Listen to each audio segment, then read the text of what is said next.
Golden Grove Farm Edition. Crap.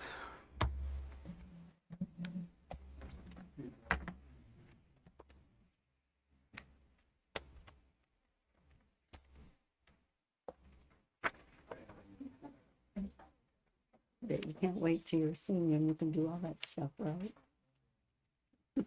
What's that? I said, I bet you can't wait till you're senior and you can do all that stuff. Oh, I think I qualify. I'm not sure what is it 55? Is that the age? Really does. Yes. I don't know. We never did hear from anybody about negotiation for the regular meeting. I think we'll figure it out. Thank you. Tracy Do you thought it was all remember over to the do it? Are you Okay. going to do it? Maybe when I retire. That's what I mean. If I'm trying to get my wife to do it. 'Cause Yeah. She just retired. Oh. She wants to do something. She just said no. We're gonna, yeah, she should read that. Give us some ideas. Let's bring that up. With that, Bring it up. Yeah, a little Get bit. her busy. there you go. Happier that way. Watching the grandkids. Okay, good afternoon, everyone. Welcome to the City Council work session here on Tuesday, June 4th, 2024 at 4:30 p.m. Of course, we are here in the council chambers. Calling the meeting officially to order. Roll call, please, Angie. Nisling, Here. Tryon, Here. Bowles, Here. Lucas, Garrett, Here. Landers, Here. Baker, Here. Wood. Here. Thank you. Current copy of the Open Meetings Act of the state of Nebraska is posted on the wall at the back of the council chambers.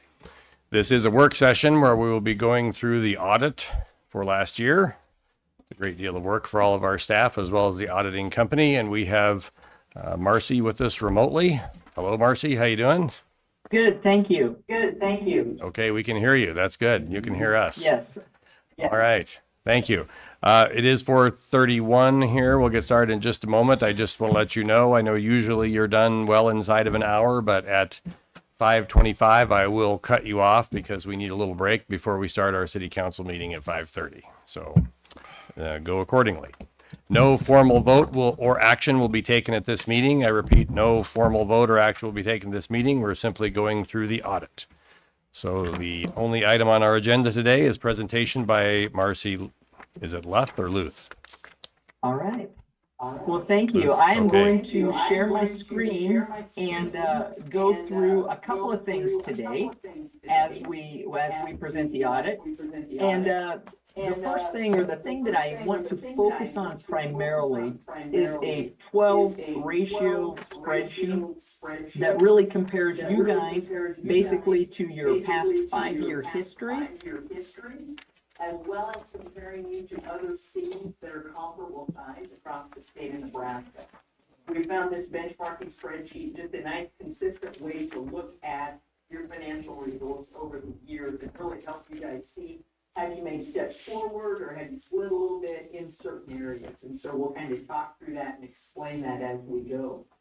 Before I get into that spreadsheet, though, I do want to mention the audit report, which I'll point a few highlights out after we're done with the benchmarking. You did modified receive an opinion, unmodified which is always what you want which is when you go through an audit. Go through an audit. So we'll see that as we get into the actual audit report itself. audit report itself. But starting on this But starting benchmarking, on this benchmarking spreadsheet, and hopefully this will serve as a guide up here in front of you, but you guys should have the spreadsheet also. But what it reminds you is that there's a 5-year history for the city of North Platte. And it compares you to 12 other cities across the state of Nebraska that are comparably sized to you. Some of you smaller, some of you larger, but most of them right in that low 20 to 25,000 range. So what we see on the first thing here, the valuation per capita, you guys' valuation has increased from the prior year from 69,000 to 74,000 per capita. You do run a bit lighter than the peers that we are comparing you to. They average about 82,000 per capita. So just keep that in mind as we look at these spreadsheets. The first ratio is unrestricted net position to total net position. And when we look at unrestricted, it basically means it's not restricted by donors or by laws and regulations. It's also not tied up in capital assets. So the unrestricted net position is going to be liquid and flexible for you guys to do with as you need to. our goal is to have that be somewhere between the 25 to 40% of total equity. And you can see that you're right there in all categories. You know, you're right at those benchmarks or right at those recommended levels. And you can see that this year, there was a slight increase in each one of those categories. So a little bit of an increase or an improvement in the unrestricted net position. Item number 2 looks at the governmental funds, the top 5 sources of revenue on a per capita basis. Here we can see sales tax. You guys came in at $509 per person. That's up over the prior year. And we of course know that sales tax went from 1.5% to 2% during the year. Also, you can see property taxes a little bit higher than last year. The airport levy, the piece of the levy for the airport increased during this past year. And you can see compared to the peers that we're comparing to, sales tax a bit lower, property taxes a bit higher. Grants and contributions can vary a great deal from year to year depending upon what kind of projects you have going on in your community. You can see this year you came out at about 166, and that's going to vary as you look back historically. Some years were much higher. Your state allocation has been very consistent over those years and slightly ahead of your peers, but pretty consistent. And then charges for services, I want to remind you here, you guys increased. You're higher than your peers, but included in the governmental charges for services are your sanitation charges. In some communities, the sanitation would be accounted for as a business type or utility type fund. So that causes your charges for services to be a little bit higher than your peers. The next item, your state allocation, item number 3 that you see. Historically, you can see a lot of consistency for both highway allocation as well as municipal equalization. You're a little bit higher than your peers on highway allocation, but less than your peers on municipal equalization. Dropping down, looking at your expenditures. Now here, we always do compare you to your peer groups on a per capita basis, but that's very dangerous from community to community because all communities have different priorities. They have different services that they offer within those communities. So I always feel it's a lot more valuable on this expenditure per capita to look at historically, just to see where have your expenses gone historically, and you see a lot of consistency. Your general government costs have decreased a bit. Your public safety have stayed very, very even. Public works also a little bit of an increase, but fairly even. And remember, included in public works for you guys is going to be the sanitation department. And then under environment and leisure, a lot of consistency as you look back over time. The environment and leisure can vary greatly depending upon what types of services that you guys have in a community. And you guys run a little bit higher because you have more than some of those peer groups. The final ratio on the first page is the outstanding GO debt compared to valuation. Anything less than 3% we consider excellent, and that simply means you have very, very good capacity to pay back that governmental debt. You can see this year you guys are at 1.17, so you're definitely in that excellent range as far as capacity to pay governmental debt. If we flip to the next page, item number 6 is your unassigned fund balance compared to your general fund expenditures.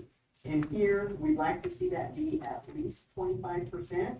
And you can see that you came in at 30%, which is a nice improvement over the prior year. So last year we weren't at the target. This year we are at and slightly above the target. So showing some nice improvement in building back the general fund unassigned fund balance. Item number 9 looks at how you spend your street cash. So the street dollars come in, that's restricted money from the state. And we like to see that being turned back into street projects, meaning that we don't have more than 12 months of cash in that fund. And you can see this year you guys did use a lot of it in your project, so you're at 5 months. There had been a couple of years when you were building that up in between projects, and you can see the last couple of years, those funds have been utilized and turned right back into your street projects. And that's what we want to see. We want to see those dollars being used as the state intends them for. Item number 8 looks at your levy rate. And here, if we look back over time, we can see an increase in that levy rate. You can also see that it runs higher in total than your peer group average. And really where we saw the increase this year was the piece that was for the airport side of the levy, and that one increased this year. Item number 9 looks at your net depreciable capital assets compared to original cost. And what we're simply looking at here is how depreciated out are your capital assets.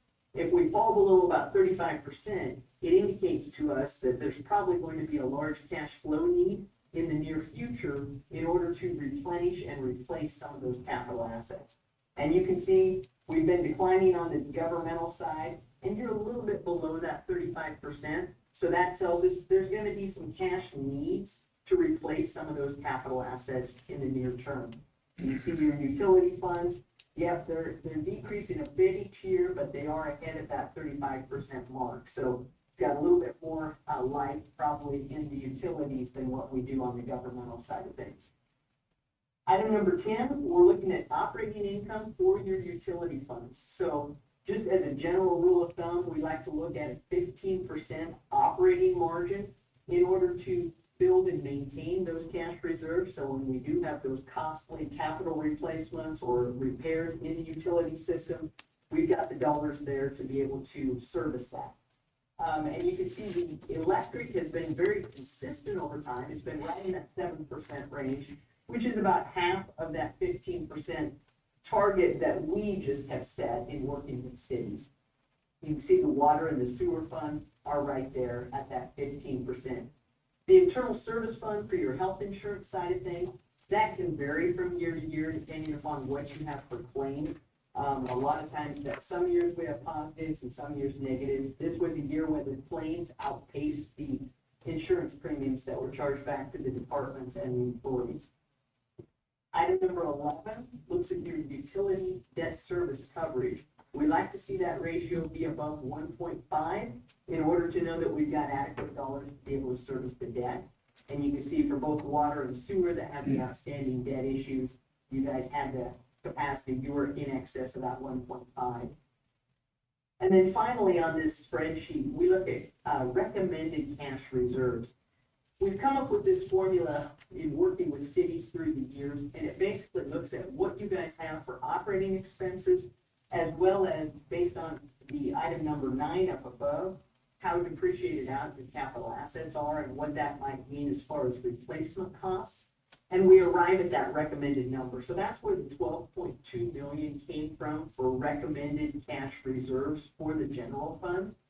You can see that this year you guys ended at about 9.6, which is below that, yes, but you can see market improvement over the last 3 years in building that general fund cash back up. So you guys have been trending the right direction and you're getting up to that recommended target. The business type, you can see recommendation would be having at least 12 million in cash reserves. And you can see you guys have very, very strong cash reserves on that utility side of things, which is great because we know how costly those systems are when you need to expand or replace those systems. So before I get into the audit report itself, I'm going to pause there and see if anyone has questions on any of those ratios that we've gone through.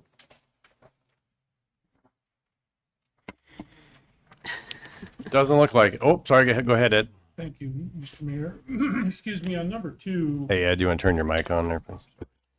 On number 2, sales tax, our peer communities were at $545 per capita.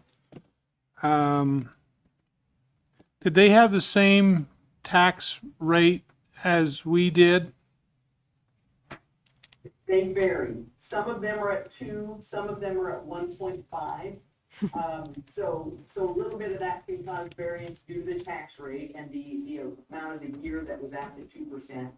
But the other thing is just where they're at on as far as kind of the retail hub. You know, some of them just have a little bit more in the way of the sales in their community that's driving that. So I would say you guys at 2% are probably in the upper half. But the rest of it is just what's available for sales in the community. Okay, thank you. You're welcome.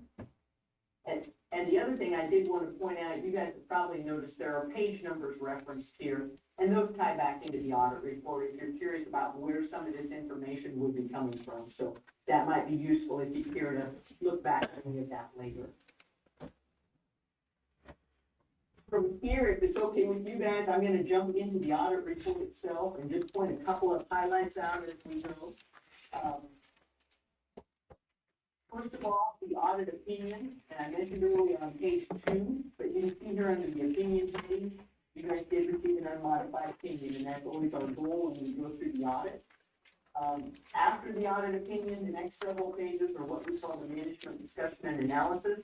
It's a nice narrative that kind of explains your year in more of a easy reader format versus a lot of financial statements and numbers. This is the only part of the report where you can really see comparative information. And so on page 8, for instance, we can see comparative assets, liabilities, and net position compared to the prior year.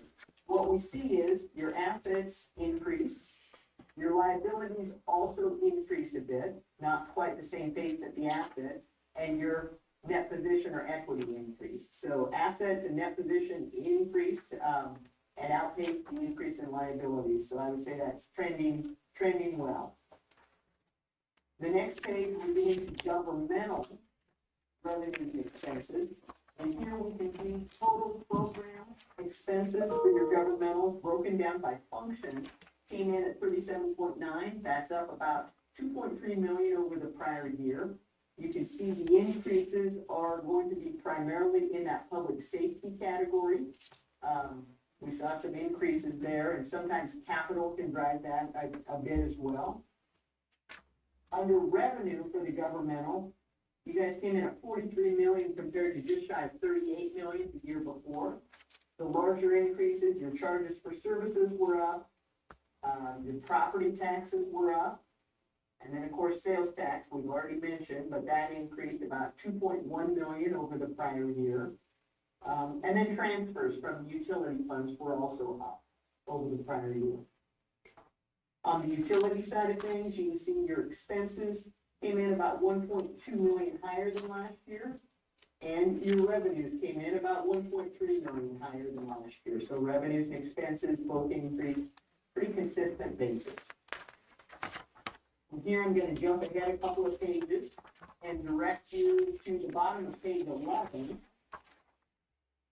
And that lists a lot of the capital investment that you made for the city during the past year. So there are several bullet points there, and you can see millions of dollars that went back into the city in the way of capital improvements. Those continue on to page 12.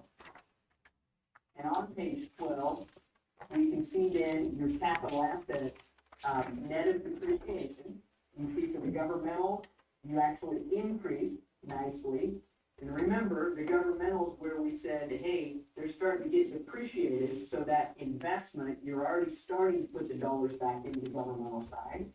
And then the business type actually decreased. Depreciation this year outpaced your investment back into facilities.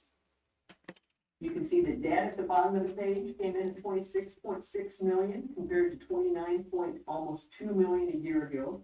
So debt decreased about 2.5 million as you guys paid your scheduled payments, but then you also entered into some new financing agreements on the governmental side, financing equipment totaling about 1.7 million during this past year. Okay, from here we're going to jump into the main body of the financial statements, and I'm going to direct this ahead to page 15. Page 15 is kind of a unique view. The left-hand side of the page shows expenses, and then it has direct charges for services and operating grants for each one of those functions. And then if we move over to the right-hand side of the page, after taking capital grants, we get down to about 24 million, which is basically the cost of operating your governmental side of things, net of any direct revenue sources. There's about 24.5 million that has to be covered by general revenues, property tax, sales tax, your in lieu of tax, occupation taxes, state allocation. So you can see how much those general revenues are important to covering the broad services of your city. Jumping ahead a little bit more, the next page is your governmental funds. And here I think it's always important to look, the general fund, yes, has $13 million, primarily of cash and some county treasurer cash. But as you slide down into the fund balance, you can see that some of that money is restricted for street improvements, 2.7 million. And then others assigned for budgetary stabilization and other purposes. You guys have about 9.6 million that's unassigned, basically the flexible dollars that are available for governmental operations. And that, as I mentioned, has improved a great deal over the last 3 years, so you guys have really done a nice job of building that up. The assessment fund reflects negative fund balance, but you have about 9.6 million of warrants. Once those are financed either through debt or transfers from other funds, that will create equity in those funds. You see your ARPA fund had about 4 million of restricted by federal programs at the end of the year that was available. And then as we get over to the right-hand side of the page, this other governmental funds, that represents about 16 smaller non-major funds. The detail of that is back on page 74. The same is true as we move ahead to the revenues and expenses. We've got your general fund where you can see that this year there was an increase to your general fund balance of almost 3 million. And then on the right-hand side of the page, this other governmental funds, that's the 16 non-major funds that all get rolled up into one. Your utilities follow on the next couple of pages. And on page 21, which is the revenue and expenses for the utilities, I want to point out this operating income line, which is kind of in the center of the page. That's always what we're targeting, that 15% target ratio, is to try to make sure that we've got the adequate cash reserves for the future. And you guys, as I mentioned, in utility funds have some strong cash reserves. So you've done a nice job with that, even though the electric has not hit that 15% mark. Your statement of cash flows follows, and what we see on that statement, right-hand side of the page, cash flow provided by operating utilities is a positive 7.4 million. If you drop down, we see we used 1 million of it transferring to the general or the governmental funds. We also used 4.3 million to purchase capital and pay down debt. And then finally, there was 644,000 that came in on a positive basis just from moving over from restricted release of debt service restrictions and earning interest.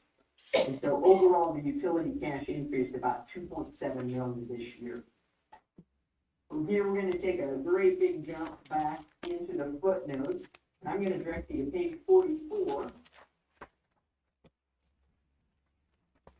And on page 44, the total cash of the city is shown there, 63 million.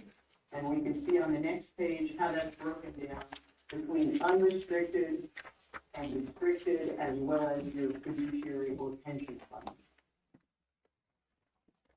The restricted cash is further shown on the following page, page 46. And here I think it's always important to remind you that there's a significant amount of cash that does have restricted purpose to it. And so for the governmental side of things, that 21.2 million is listed here by purpose. And then for the electric, or excuse me, for the utility funds, there's cash restricted for debt service as well as cash restricted for customer deposits. So a lot less of it is restricted in the utilities. Jumping ahead to the next page, we've got capital assets. And here, if we focus on, this is the governmental side of things. If we focus on this additions column, you can see that we had a positive 7.7 million. So the investment, the 9 million in construction in progress, the 3.5 million in other capital assets outpaced the depreciation of 4.8 million. So you had growth in your governmental capital assets. As we jump over to the utility side of things, over on page 49, we can see the opposite. This year, investment came in at about 2.3 million, while depreciation came in at 4.3 million. So we decreased about 2 million in the utility side of things. Debt is shown on page 50. So on page 50, you can see the additions for the new financing agreements that we entered into. And then you can see the scheduled principal payments that were made for both governmental in the top section and utilities in the bottom section. There are several pages of detail of the outstanding debt issues, but as we get back to page 55, you'll be able to see the principal and interest requirements that will be needed over each of the next 5 years, and then in 5-year increments thereafter. So the governmental, you can see in this top table, what kind of cash is going to be required to service that debt in the near future. And then same is true for the utility funds down in the bottom table. There were 5 more years of outstanding debt, you can see that declining until that's paid off in 2028. The warrants that were outstanding totaled 9.6 million at the end of the year. You can see how that increased from the 4 million at the beginning of the year. It's shown there. From here, I'm going to jump back a little bit further. We're going to go back to page 61. Page 61 provides a detail of where your cash is held. So the 63 million that we mentioned earlier is broken down by financial institution. And then the following page shows contractual commitments. So at the end of September 2023, you guys had a total of 7.5 million of outstanding contractual commitments. And you see the various projects and the expected completion date on those various contracts listed here.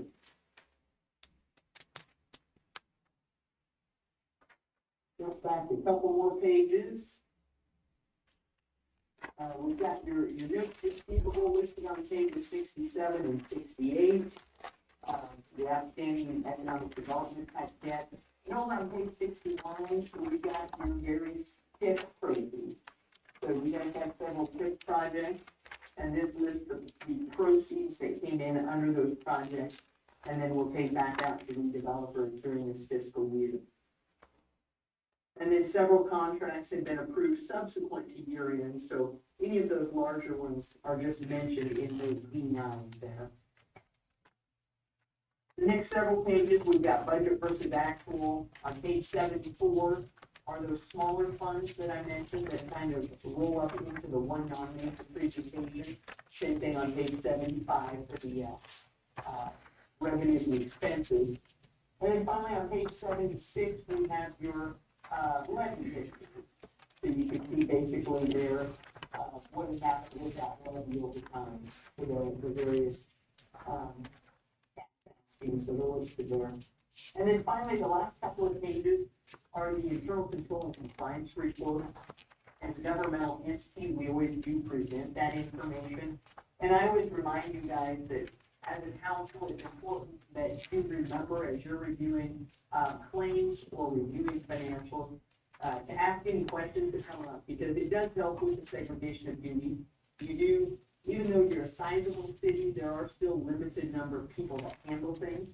And so it's important just to help monitor the financials and ask the questions that you have. One other item that we put here, and we saw this improving as we were there, but for the year that we were auditing, there were a couple of things that had gotten off track on the payroll processing. I think there were people in place to get that reconciled and back in order. But we did mention that for the year September of 2023, we felt that was also listed as a significant deficiency regarding tracking reinsurance and just making sure that everything was covered on the payroll side of things. Are there questions on anything there, or I'll spend just a minute and talk about our letter of comments if there are no questions?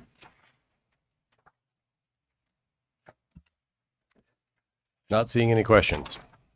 All right, we're gonna have you guys in flexible shape for your next meeting and your break. I'm gonna stop sharing because this next part I do not have the copy of to share with you. But just our letter of comments.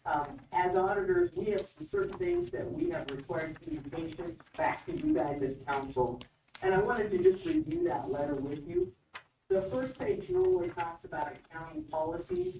Under the first paragraph, it has underlined significant audit findings. And we talk about different estimates. You know, for you guys, collectability of accounts receivable has not been an issue. You've been very consistent with your collection rates. But that's one of the estimates that we say is a significant estimate for you guys. And depreciation of capital assets, of course, is a pure estimate, and that's another significant estimate on your financial statements. On page 2, we've summarized the audit adjustments that we proposed. And so under the heading corrected and uncorrected misstatements, we've noted that there were 7 audit adjustments which decreased the fund balances of the governmental funds by $6.2 million. There were 2 adjustments which increased the net position of the business type or utility funds by $70,000. The 4 larger of those adjustments are listed there, and the big one is just recognizing the warranty payable liability, moving that basically from the revenue where the proceeds were originally recorded to the short-term warranty payable liability. That's the grand majority of the dollars that were adjusted on the governmental side. Also adjusted self-insurance for some of the items that do not get recorded until the end of the year. One of our recommendations on that self-insurance fund is just recording those as you go to keep your books up to date with the revenues and expenses for the self-insurance. And then also a year-end accrual for determining the claims incurred but not reported for those health insurance claims. That adjusted $408,000 for the liability, and then reinsurance receivable was adjusted about $53,000. And then finally, number 4 is just recording some capital assets on the utility side of things that had not previously been recorded. So that was the majority of the dollars on the utilities. The third page, we get into some recommendations. A couple of these I will have mentioned as we have gone through the audit report, but I'm just gonna run through briefly. The first one's just recording all the health insurance information in Fund 78 on a monthly basis. Number 2, you know, we always feel it's good to have the internal audit function, which you guys do, but just really expand that and kind of dream about what can we do, what departments, you know, can we rotate that through and adding some tests and strengthening that function. I think it's just good to rotate that stuff around, what you're testing, what you're looking at, who you're looking at on an ongoing basis. So we just encourage you to continue to expand that area. Number 3, we talked about the payroll department and getting those processes in place to make sure that all the payroll tax deposits were made timely and everything was being tracked appropriately as you go. Number 4, a couple of small things. Occasionally we run into where expenditures are coded directly against the grant revenue. We always want to make sure for budgetary integrity so that our expenditures are reported gross, that we don't net any of those expenditures against the revenue. So reporting those separately in expenses. Internal financials, I think it would be good as people are in place, making sure that we re-implement issuing monthly financials so your department heads can kind of gauge where they're at compared to budget and trying to get that back into a timely rotation for those department heads to really use that as a good management tool to operate efficiently and effectively. The health insurance, the reinsurance claims, that was one area that did not get tracked during the year. And we want to make sure that if you guys do have large claims that exceed your stop loss coverage, that you get reimbursed for those as timely as possible. We ran into a couple of cities where the third-party administrator or the reinsurer is not always the most timely at notifying you. So we feel it's important internally for someone to be monitoring that, so you have expectations of what you should be receiving, because unfortunately, sometimes you need to kind of communicate and stay on top of those insurers to make sure those dollars get in on a timely basis. Number 7, we talked about with our significant deficiency. Number 8, capital assets. There were just a few that we identified that had not gotten recorded throughout the course of the year. So just making sure there's a thorough review of those expense accounts because you guys maintain the depreciation schedule on your end. So wanting to make sure that all those assets are identified and capitalized before the audit. Number 9, one of the signature cards at the bank had not been updated for your, it's still listed the former city administrator, so just wanting to make sure those get updated. Number 10 continued from last year, but there was some withholding on an estate gift that you guys had received. And we had encouraged them to follow up and get that withholding back because you are a tax exempt organization. I believe that one had gone through the library side of things, if I remember correctly, but just wanting to make sure that that's followed up on and that federal withholding gets reimbursed. Number 11, just a reminder, there are some forfeitures in your retirement plan on the non-public safety side of things that you may wish to use to reduce future contributions or admin fees. And then finally, number 12, we had noted during our audit that a year ago, in September of 22's fiscal year, there'd been a down payment on an ambulance, which had not been received during the fiscal year that we were auditing. But a second payment that wasn't required under the contract was made. So here we just said, hey, you know, if they're not requiring that, we understand that they wanted to spread that across their budget years. We also wanted to make sure that you guys had, you know, a trigger to be able to ensure performance or timely performance on their end. So we just mentioned that, hey, sometimes we probably refrain from prepaying if it wasn't required in that situation. So that's what we had for recommendations. I'll turn it back to you guys for any questions that you have.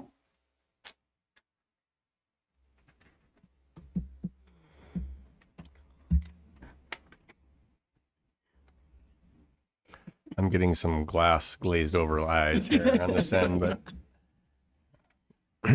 well, thank you, Marcy. I don't think we have any questions at this point, but we reserve the right to Zoom you in at some other point and, you know, ask you questions should we come up. So Thank you so much, and we'd like to thank the staff there as well. Don and all the staff are great to work with, and we enjoy working with the city and with Platte. So yes, please reach out if you do have any questions throughout the course of the year. We'd be happy to jump on and answer those for you, okay? okay, well, thank you. And I want to take a minute to thank Dawn and her staff for doing these audit things. We know it's no small task. It's just one more thing we have to do around everything else we have to do. So thank you very much, Dawn and crew. We couldn't do this without you, for sure. Anyone have any last comments, questions? Okay, Marcy, thank you very much. We appreciate you being here. Thank This- you. Have a great evening, guys. You too. Thank you. Bye-bye. This meeting is adjourned. We will reconvene for the city council meeting at 5:30.